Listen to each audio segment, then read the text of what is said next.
Welcome to my mini vlog guys होइन। अहिले चाहिँ म घरमा छु, अब बसिरहेको छु होइन। भनौँ न काम पनि छैन। अनि आज चाहिँ बिहानभरि पनि पानी पऱ्यो, बेलुका पनि पानी परिरहेको थियो। अनि अहिले दिउँसो नि हल्का पानी पऱ्यो एकछिन। अनि त्यहाँदेखि म चाहिँ दिउँसो चाहिँ बस्तु चराउनु गएको थिएँ नि त। अनि पानी परेको लिएर बाँधेर नि अहिले चाहिँ म घरमा छु। अनि आज चाहिँ मैले काँक्रा खाएको होइन कि, आज चाहिँ मैले नयाँ तरिका बनाएको छ क्या। थोरै आफूको लागि मात्र होइन, ठक्क लाएर चाउचाउ काँक्रा चटपटे क्या। एकदमै नुन खोर्सानी मसला ठक्क, अनि फुरन दाना हल्का, काँक्रा, प्याज, चाउचाउ मसला, तेल जम्मै हालेर मैले चाहिँ अर्ग्यानिक चटपटे बनाएको छु क्या।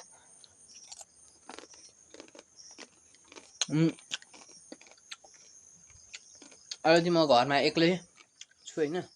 मम्मी पनि कता डुल्नु जानुभएको, बाबा पनि डुल्नु जानुभएको छ। म चाहिँ घरमा आएको, भोक लागिरहेको थियो।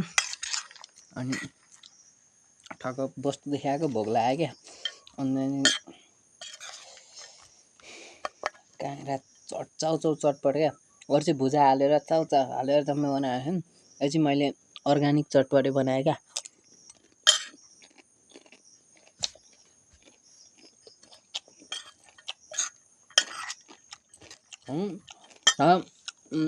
काँक्रालाई सानो पिसमा काटेर, अनि प्याजहरू पनि सानो काटेर, तेल मसला नुन चाउचाउ ठक्क हालेर ठक्क बनाइहाल्छ क्या मलाई।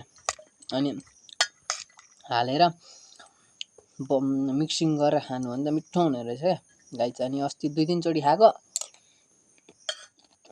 मम्मीलाई पनि खुवाएको, पर्खिनु भएछ क्या।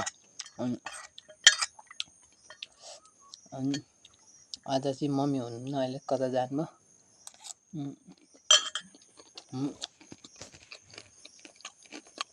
म मात्र छु घरमा अहिले होइन।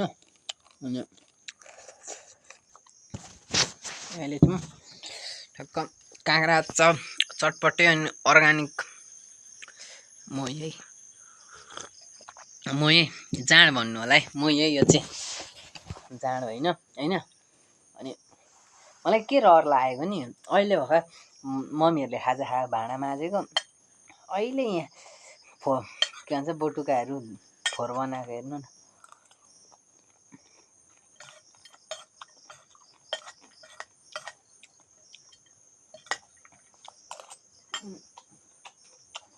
मिठो हुँदो बनाउनु जाने त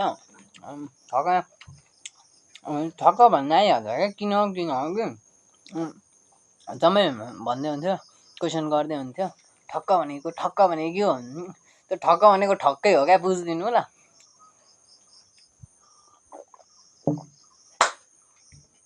ठक्क भनेको ठक्कै हो, मुखमा आइहाल्छ त। कसरी आउँछ थाहा नै हुँदैन क्या। अनि मुखमा आएपछि प्याट्टै बोलिहालिन्छ। हल्का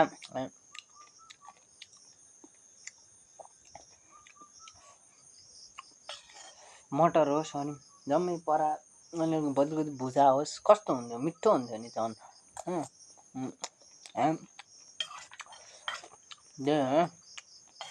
थोरै थियो अर्ग्यानिक डल्ले खोर्सानी हालेको, हजुरीको, लास्टै पिरो भएछ।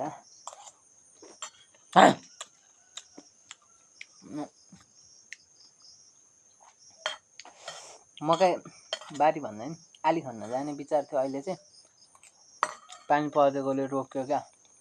अब शीतमा कहाँ काट्नु होइन। त्यही कारण म चाहिँ खाजा।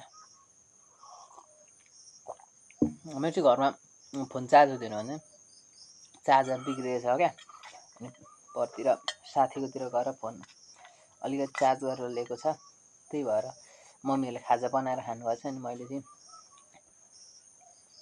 चाउचाउ पकाएर खा भन्ने हुन्थ्यो, पकाउँ भन्दा यो बेस्ट भनेर मैले चाहिँ यस्तो बनाएर खाइदिएँ क्या। मिठो हुँदो रहेछ क्या। ओके बाई गाइज, नेक्स्ट भ्लगमा भेट्नुपर्छ।